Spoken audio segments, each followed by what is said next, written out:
as a community builder, as a professional, connected with so many other people, and it's great, and it's really enriching. But then really having this inner compass, you can work on your values, you can work on more of a rational tools, and you can also just create space to listen to your own voice. Welcome back to the Own Your Awkward podcast.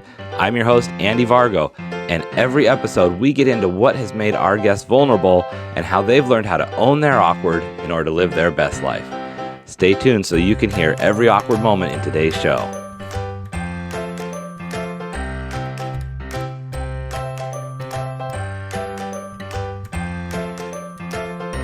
Hey friends, welcome back to another awkward episode of the Own Your Awkward podcast. I'm super excited today because we have Hanae coming from all the way from Portugal, Hanae Bezad. Hanae, how are you today? Thank you for joining us. Thank you for having me, Andy. I'm wonderful. It's been a great week so far, and I'm looking forward to having this chat with you today. I am as well. You know what makes this chat so intriguing to me is that we have never spoken before this very moment. So what we are getting is raw, unfiltered, a chance for two people to get to know each other and dive right into some awkward stuff. And I'm so impressed with your presence, what you do online. You're just a very positive person, and that comes through in all the stuff you're doing. I can't wait to see more. Thank you. Let's get the awkwardness started then. Let's get to it, right? Awesome. Here we go. Well, in just a second, we're going to find out about your awkward thing. But before we do that, I'm curious, what's like something really amazing going on that you see right now? Oh, I just finished a conversation with an artist who works at the intersection of, let's say, mimesis from nature and also social inclusion, because she gets her material from cooperatives, women from the Atlas Mountains in Morocco, or some villages in India. And I'm inspired by those people that really go the extra mile to source meticulously and have their whole value chain of whatever they want to create, in this case art, really align with their values and principles. So I'm also just out of a year contributing to a project that is at the intersection of conservation and Web3. I was happy to be able to bridge those worlds and see how the blockchain space is getting more and more aware of the role it needs to play in biodiversity preservation. So that is kind of a trend that I'm excited about. I'm excited about a raise in consciousness. I was having this conversation with a few people, interestingly, in Davos, out of all places, at the World Economic Forum just a few weeks ago. So that's also something that brings me a lot of hope and positivity, and feels like, okay, we're at the cusp of something new, and we need to show up. And how do we do this all together, bringing our strengths and showing up our best selves in this context. Yeah, I love that. And I think it's critical there that how much you point out how much hope everything brings, because it's easy to get caught up in the fear of, oh, what are all the problems ahead of us, or what are all the things that we wish could be better. But look at all these amazing things people are doing, and look at these people from the art side to the technology side to the social economic side of things, and pulling it all together. We have more power than we've ever had to actually solve the problems ahead of us. I feel like hope is a decision, truly. We are in a very complicated moment in history. I mean, the last few months have given us so much to be afraid of.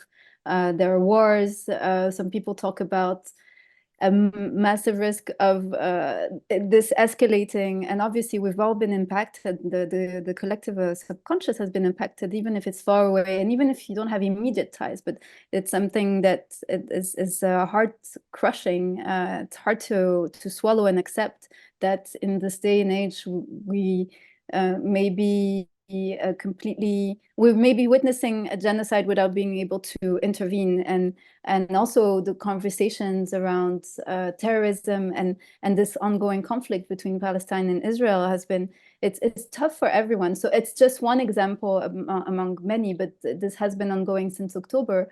So it's it's very difficult. And then you have climate anxiety. We've passed the threshold of 1.5 degrees Celsius and global warming, which is it's a massive risk. You have, you know, like the more you become aware of all this, what's happening, the more you can freak out and lose your balance and lose your center. But what I would say is that it's a choice you make every time. You either add to you add your own fears and insecurities to the collective ones, or you decide to use tools, get trained, get connected with people that are somehow transcending that or transmuting those fears into fuel for action. And that's a choice I've been making over the years as a social entrepreneur, as a change maker.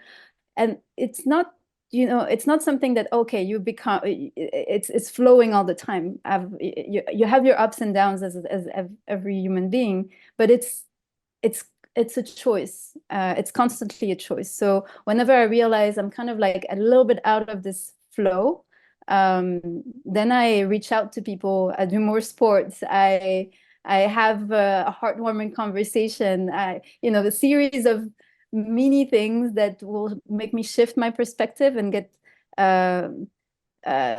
rid of like the heaviness and kind of understand that every day you get is a miracle, and then you also have in your hands the possibility to make more miracles happen. So why don't you do it? Exactly. Now, I have never heard that described that way, as hope as a decision.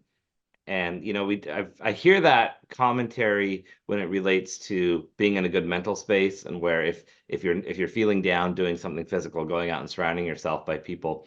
But I haven't heard that related to hope, and I just think that that is so powerful to remind ourselves that when we feel kind of despairing and like things are out of touch or we can never get there, to have that list of things to do, that we realize, like you said, go play some sports, do something that now puts us back in the mindset of feeling that hope.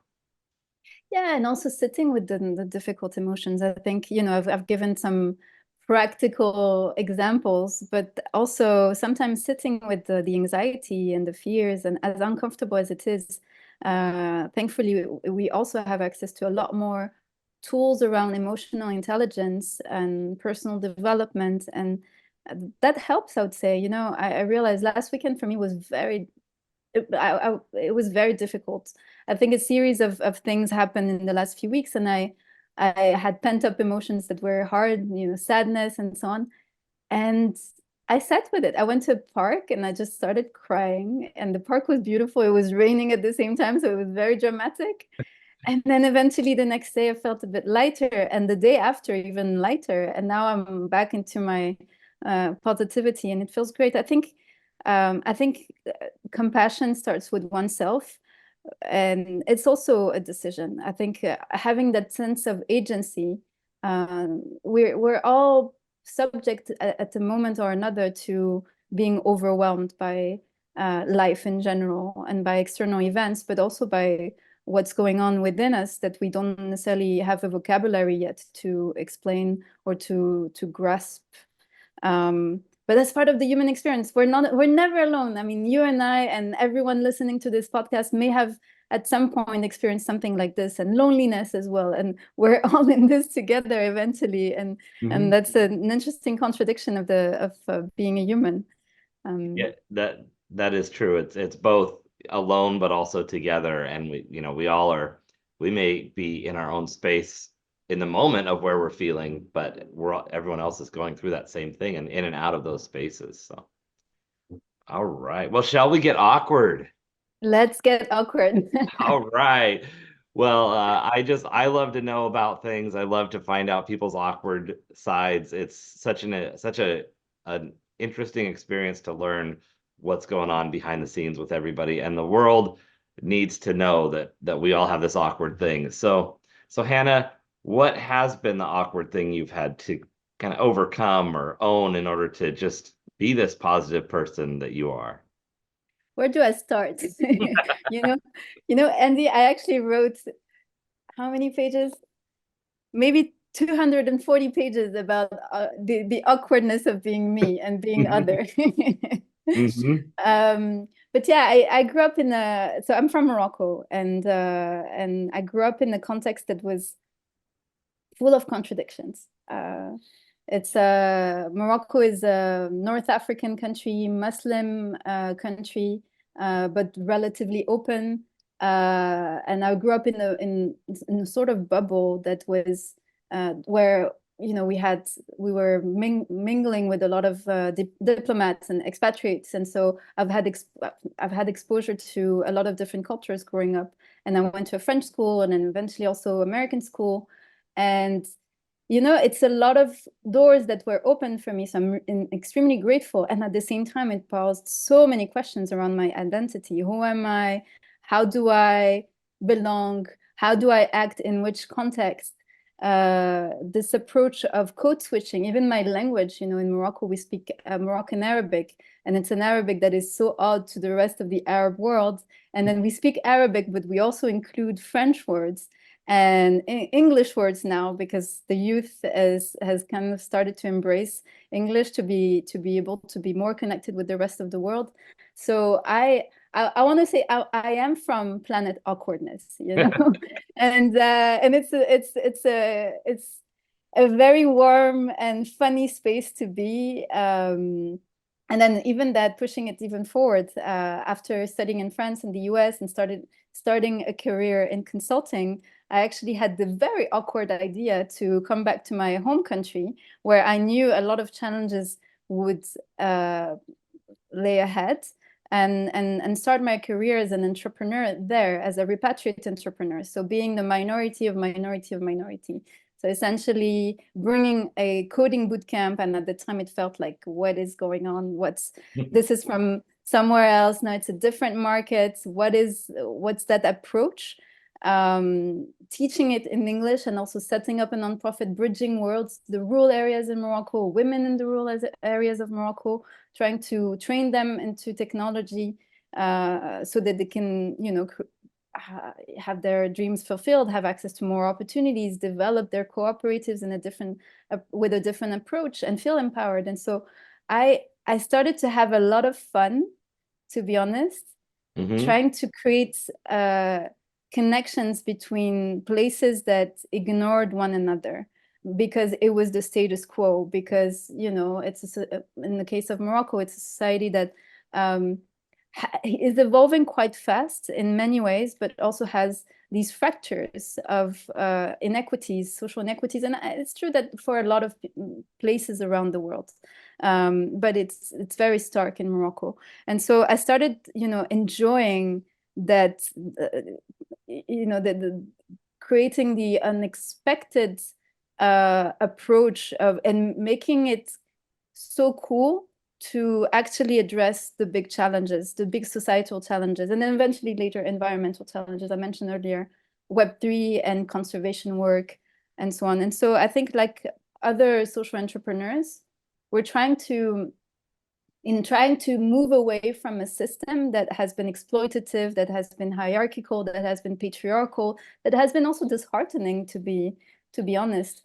We're trying to just use some of the frameworks that are effective, and rebuild the entire game so that everyone can play, and we can expand our possibilities for a future that feels hopeful, and where everyone contributes.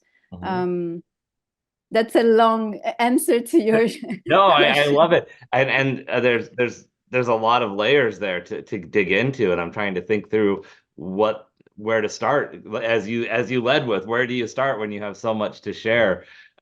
Did you feel, so you mentioned how you're bringing these different people who may be separate together, and you're able to connect people who may have been ignored, or maybe ignored from one segment. How was that taken as you start to make those connections? Were people tentative to be like, I don't play on that side of the fence, or were they eager to jump in?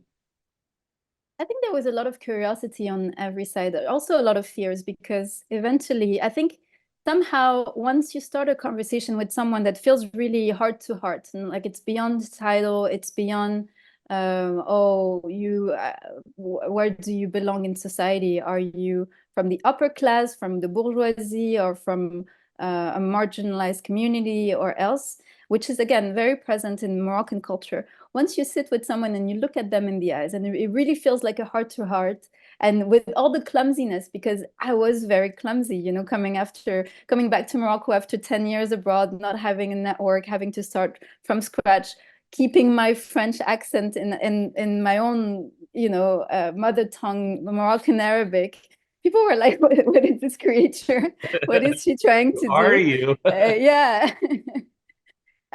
So both on the side that was, you know, again, upper class and people that make decision makers, both on the public space and corporates, and on the community work side, uh, people are kind of refreshed when they see in you something that is different and maybe even courageous.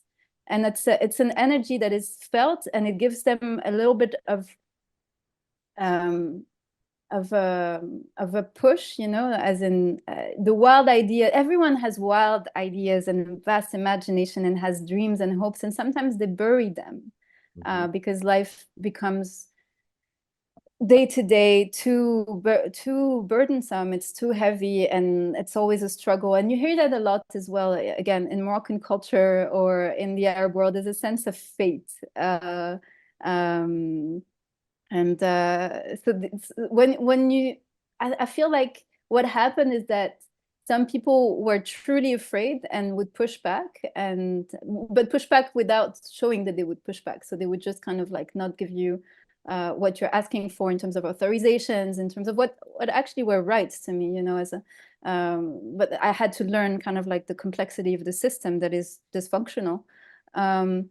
But those other people that they were intrigued, and then eventually they started to be very curious, and they started to feel like there was something there that they needed to engage with, just an energy, to be honest. And then eventually with time, this nonprofit that I mentioned became an awarded startup. People started to really be proud of it. You know, Morocco has that, look at this. Um, and and many other people that had ideas a little bit in that vein started to do the same. So sometimes it's about just opening the possibility and walking the path, and you'll see that many other people, you are unlocking opportunities for many other people that had that in them already. So that's what I've been witnessing in Morocco. And then what gave me hope and what gave me fuel is to see that happening in the rest of the continent. Because of course, again, I'm only human. And so many times I would feel defeated, but then the universe would bring to my attention the fact that there was this network, this alliance of other entrepreneurs trying to push for the adoption of startup acts or public policies for innovation, and having the chance to be invited in those places and engage with those entrepreneurs. You feel like, okay, so there's actually a bunch of people that are trying to do things, and they're very talented and they're visionaries, and I want to, yeah, kind of be part of that. So I'll keep up the work until I start to see results, and that's what happened with my journey in Morocco, definitely, and the rest of the continent, moving to Rwanda and working with governments as part of a Pan-African organization called Smart Africa, moving back to Europe even, and here in Portugal, I've engaged with a number of startups in the space of regenerative agriculture, or again, Web3, the regens. And it's really cool. It's a lot of there's a lot that is happening. A lot of really smart people are trying to envision a different futures full of possibilities for the vast majority, and that is super fantastic. Yeah, and I do think that once you start to hear other people's voices, it gives more power to your voice. Like you realize, wait, someone else is also speaking up. Someone else is also trying to make a difference. Maybe I'm not as alone as I thought. You know, you mentioned that feeling of kind of being other, and you've talked about that, and that's a big theme. How how does that play into your life when you touch so many different cultures and spaces? does that make it hard for you sometimes to feel like there's a place that's right for Hannah? Actually, quite the opposite now, but that's because I've gone through the journey.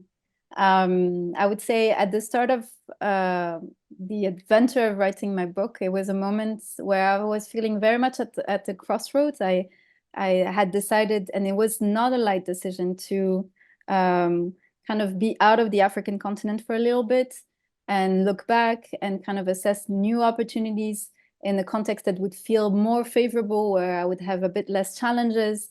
And then eventually I started thinking, well, I've always loved writing. I have so many notes from those awkward moments I had to go through as an entrepreneur, as a consultant for African governments, and as this and that, that I may want to kind of put it all together to bring out the lessons of it. And so there started the idea of writing this book. And the book at the beginning felt, I mean, in my perspective, had to be a little bit more academic, because I had to kind of establish an authority. So I had a title in mind, integrity, lessons from the beginning, because who was I to even write a book? You know, I was only 10 years into my career and blah, blah, blah.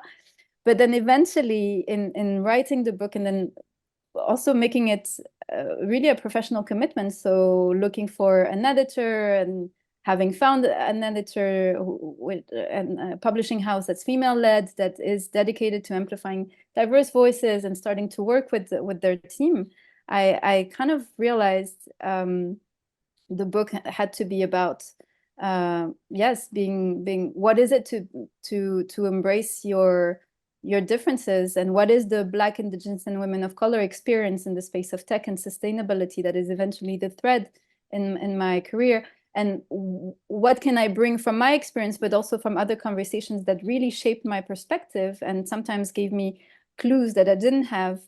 And all of this was really healing, because I had to revisit so many situations and read again notes from a time where situations felt so triggering.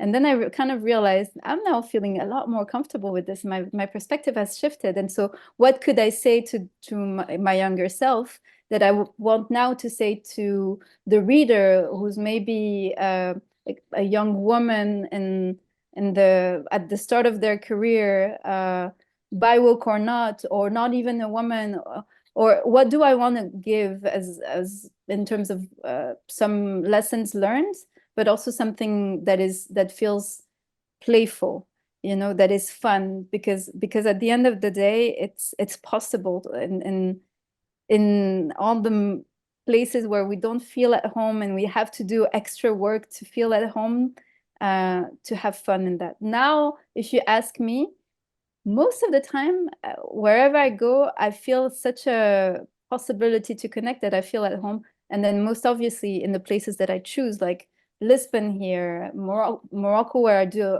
a number of projects still, places that I had lived in the past. I was in Rwanda to present my book in October, and it felt so good to reconnect, even though I had left on a note that kind of felt like, okay, I need to close this chapter. Actually, it's still home.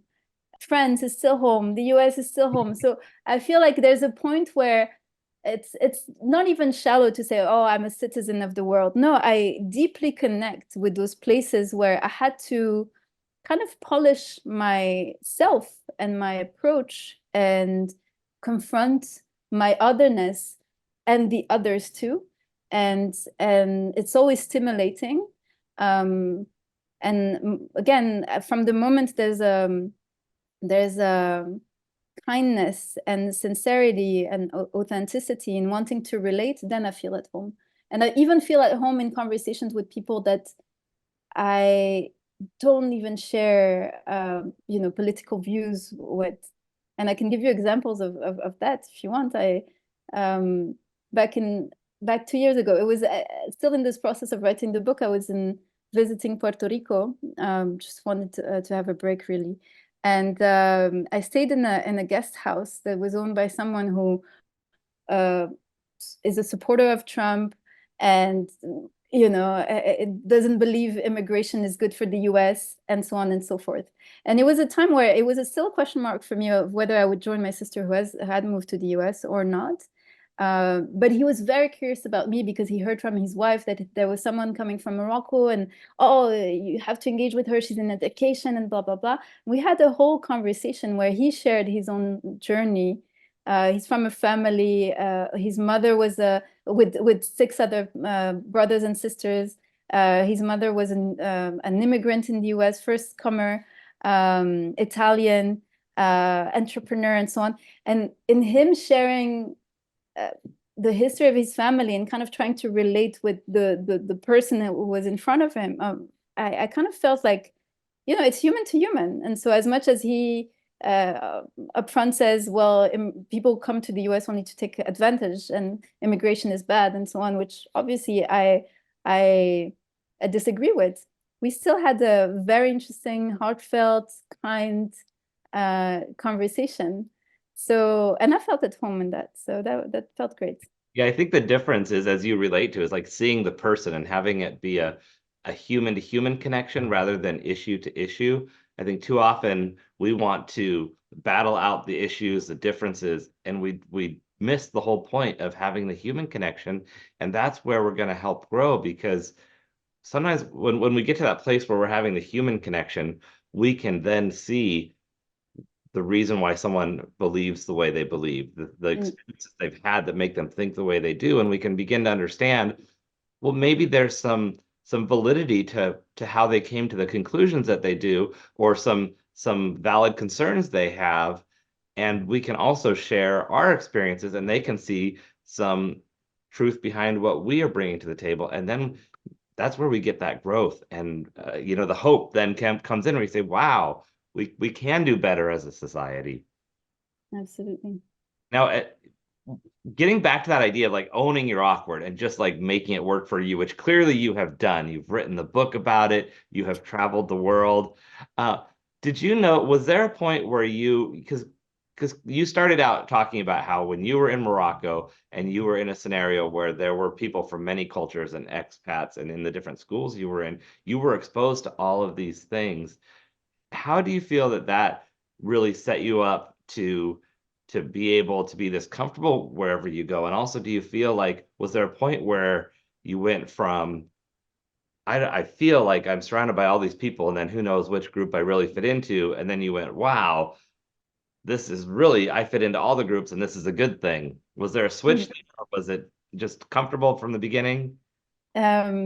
I would say, I mean, when I look back at my youth, I'd say it's a very warm place with a lot of love and with a lot of questions asked and with a lot of seeds planted. And I have to, constantly thank my parents, because in witnessing them also kind of navigate these worlds, and also being clear on their values.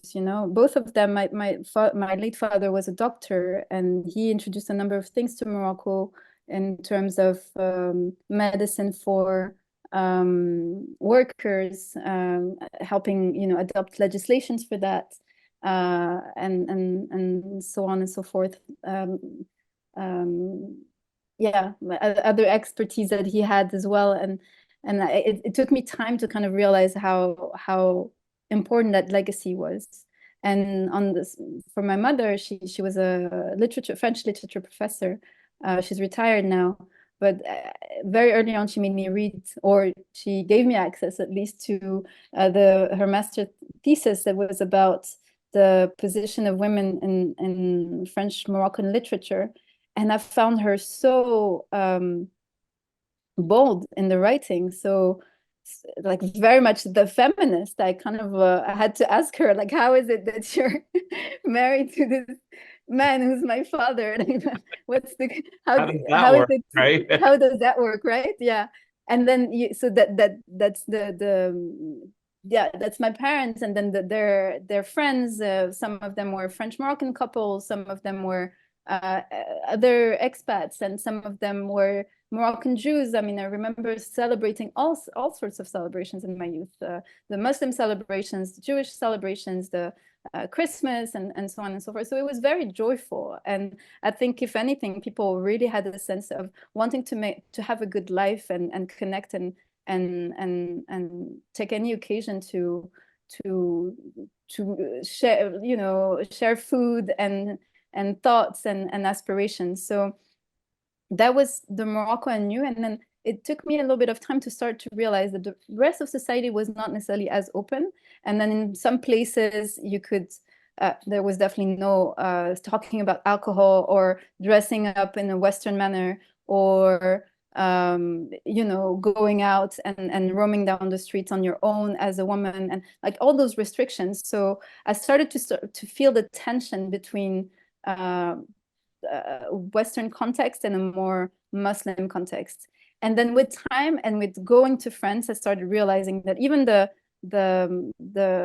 French education that I had received was kind of conservative too. Like it's not as open. It's full of a colonial legacy as well. It's full of looking down on Africa, North Africa, what belongs to us too. And so in unpacking all of this and kind of getting confronted here and there, I had to kind of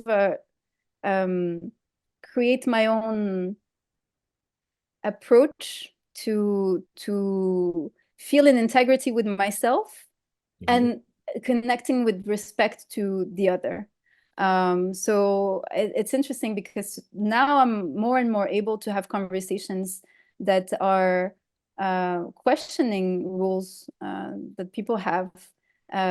I'll give you an example. I was chatting with my sister the other day about one of our cousins on my mom's side who's relatively open, but still like the Moroccan cousin who wants to watch over his cousins, and what are you putting on Instagram, and what is this tattoo over your chest? Sure. And I'm like, I'm 34 now and I'm on the other side of the planet, and he calls this uncle and this cousin to ask about what am I wearing in the context of a festival. And it's just an example of a situation that makes me smile now, but back in the 20 years ago would have triggered me so much, or even 10 years ago, or even before I wrote this book. And before I started to make it really a point of, hey, this is me, these are my boundaries. We can be very loving and kind to one another, but we have to be very loving and kind. Otherwise, it's not a conversation that you're ready for. That's fine. When you grow up, we're going to talk, you and I. And I'm happy. And that's the message I want to send to so many other women that may have these challenges too. There's a lot of pressure on Arab women, African women, women from the global South, and probably also Western women too, and kind of having to please everyone and play by the book. And society is unforgiven sometimes. But yeah, in owning who you truly are, and even in being different and wanting to be different, it's a gift you give to yourself, and it's a gift you give to the world. Yeah, I love that. And what really stood out is how you said connecting with respect or with integrity, where you have to both have your boundaries and say, no, I'm okay with me. This is how I'm coming out to the world.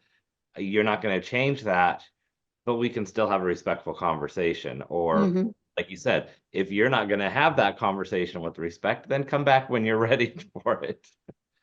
Yeah.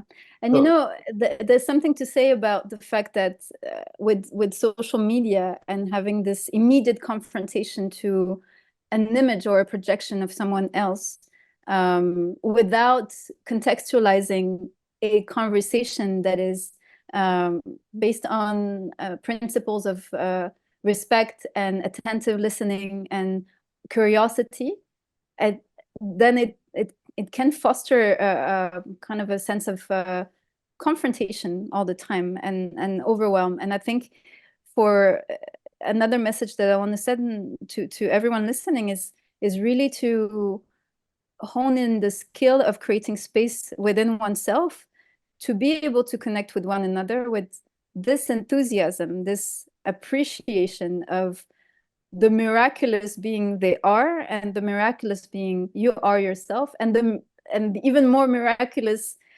connection that can ensue in a setting.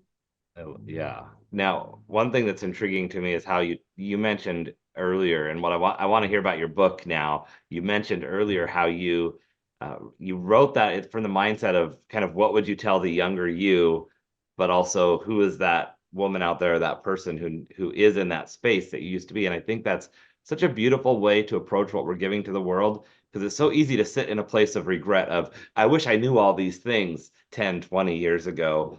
However, how powerful is it to share what we know now with people who are in that space right now? Because, time has moved for us, but other people are in a different space in their journey, and the place they're at in time needs to hear that. So I love that approach that you're bringing with this book.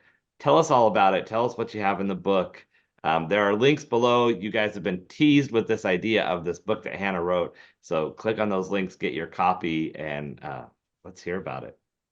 Yeah, thanks for this question. I think that the purpose and the aspiration of the book being othered, the beauty and power of being an outsider, is truly to bring hope and strategy to future generations at large, and in particular, Black and women, Black, Indigenous, and women of color, with the sense of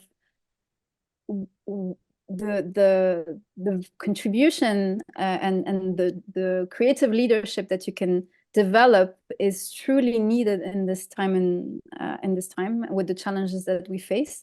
And so the book is full of anecdotes, but it's also full of methodologies. So each chapter has an exercise, some of them a bit more serious, some of them a bit more playful, but I've tried them in many different contexts, and it's always bringing super interesting conversations. So about people's identity, projections, self-perceived limitations, how that played out in their professional development, in their personal development. But when you bring people back to their hearts, there's also an exercise about writing a love letter to a biowork that has inspired them, and then writing a love letter to yourself, which sometimes is even more difficult.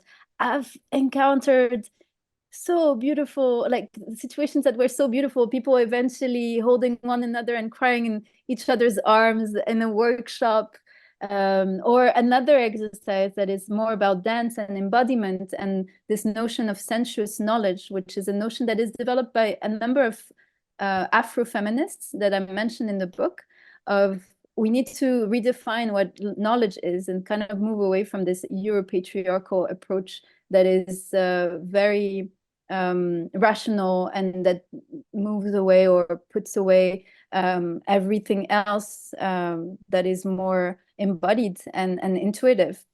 Mm-hmm. And I think it's quite radical of an approach. And it is also something that we need in kind of, if we want to connect more with nature and develop a system that is more respectful of Mother Nature, then we definitely need to use our senses and kind of move away from everything we've learned that we feel is applicable. Like, let's listen to what the trees have to say, what animals have to say. And the thing is, science is catching up, because we are now in a moment in history where we can do this. Some scientists have developed AI algorithms to be able to make sense of what whales are communicating with one another.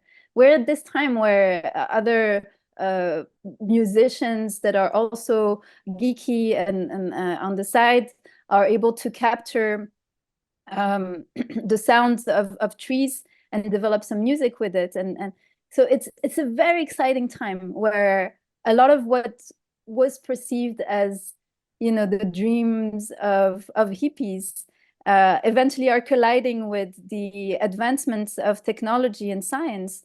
And so it's then, for me, the time to unleash this creativity and kind of fully own who we are, to fully offer it to the rest of the world, but with this perspective as again of let's develop systems that work for everyone and every being. Mm-hmm. Your point about science being able to explain kind of the hippiness of the communication of the trees, I think that's so critical, because we want to explain or justify everything, or decide, well, should it be intuition, should it be more this way, or should it be the other way, where is science the right way? And there's no reason that one couldn't back the other, and that one couldn't support. And we might know and feel something, and then find the science or the evidence that supports it and proves it in that regard. But the fact that that answer isn't there yet shouldn't hold us back from leaning into the exploration and the process. And that's just such a beautiful connection when we can come together that way, because that transcends those conversations. If you can sit and just listen to music with someone else, you don't even have to share words. Yes, I absolutely. Music is far more telling than words, many, many times. And just to come back to this notion of awkwardness, in in my journey, I'm gonna have a sip.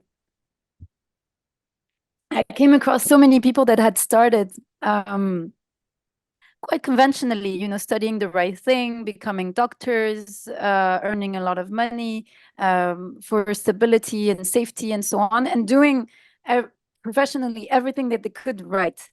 And then eventually something happened that enabled them to open up to new forms of knowledge. And I'm thinking of people that have switched from being a consultant or to being an energy healer, or Western doctors that eventually started to open up to indigenous medicine and develop their shamanic side. And we see a lot more of these unconventional paths. So, and they're rich because they're tapping onto really multiple sources of wisdom, and we need that because again we're at the time where challenges are becoming really complex. It's all intertwined. We're talking about polycrisis, but what I want to talk about is poly opportunity, and poly opportunity only happens if you blend in your strengths and really are open to cross-pollinating with other I want to say worlds of wisdom and cosmologies and sources of knowledge and expertise. um yeah. Yeah, you mentioned people checking all the boxes for success, and kind of what are the reasons that you follow a career path or choose a certain job, or live in a certain space or have a certain partner. And all of those boxes on paper look like the right boxes to check. But time and again, I meet people who realize that the one box they can't check that way is feeling fulfilled and feeling happy. And then it's frustrating because it's like, wait, I did all the right things. How come that one doesn't get filled in? And it's because you have to step out of it, and you have to be open to these other art forms, other ways of connecting. And that's where we find the meaning.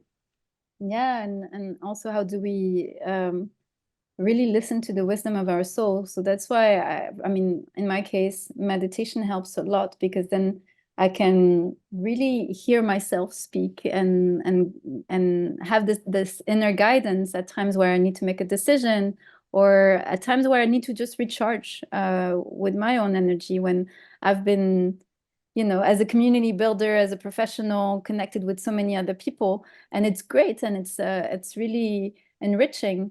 But then really having this inner compass, you can work on your values, you can work on more of a rational tools, and you can also just create space to listen to your own voice.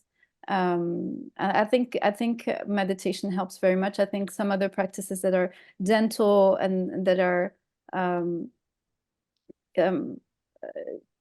just nourishing for oneself are a great approach too.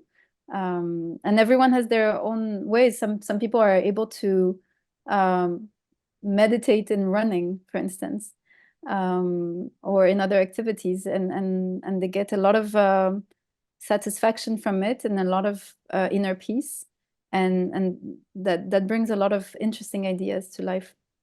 Yeah, I have found I've been in that place where you do the thing that someone tells you to do to find the peace, and then I ended up frustrated because I didn't find that peace.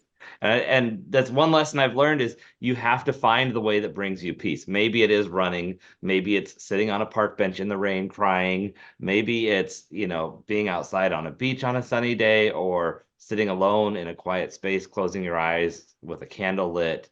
Like find the thing. And when you try some things, number one, don't be afraid to try different things, and in order to find the thing where you find that click. But also don't don't be afraid to try them several times. Don't think that, okay, it didn't work the first time, so I gave up. go back and try again. Do it a few times. And if you're really not getting that sense, then try something different. Try that a few times because we are all different. But that sense that you mentioned of nourishment, it's not just in what we eat, it's with the people that we surround ourselves with the things we do to find peace. And it's so critical for us to live a healthy life. And I would add to this with this capacity to connect with your creative power, because yes, you have those Yeah. recipes that maybe some other people have tried, but maybe you can even blend some of it and give yourself permission to imagine other forms. And then you might even, develop an approach that other people would want to follow. That's exactly what happened with any tradition of any sort, any invention of any sort, to be honest. And so creativity is key. Anything that makes you feel creative or empowered in your creativity, I would say do it and do it more and do it wholeheartedly and just surrender to this expensive energy. I love that. Well, before we go, is there anything else you want to make sure we touch on? And I'm going to ask you for some advice in a moment. Well, I love that your approach is awkwardness, because it's something that so many people relate to, in trying to talk about situations that either are heavier and they want to make it seem lighter. I felt awkward in connecting with my ex-partner, for instance, or I felt awkward being the only person in the room that was wearing a skirt. Sometimes we try to diminish things because we don't have the vocabulary for it, and it's great and it's fine. I think it's a fantastic door opening to maybe something bigger that we want to address. So I want to say awkwardness is really a place where you have to dig in, you have to dig in to start feeling more comfortable with. Is awkwardness your otherness? Is awkwardness something you want to heal or build on or move away from? Awkwardness asks a lot of questions, and I think it's really key to just unpack it. So my main message would be, yeah, just start unpacking your awkwardness, delve into your creativity, open doors for yourself and for everyone else. Yeah, those would be kind of three key messages to close this conversation. I love that. I was going to ask for what advice you'd give people or what challenge. I think you nailed it right there. So I think I love what you're doing.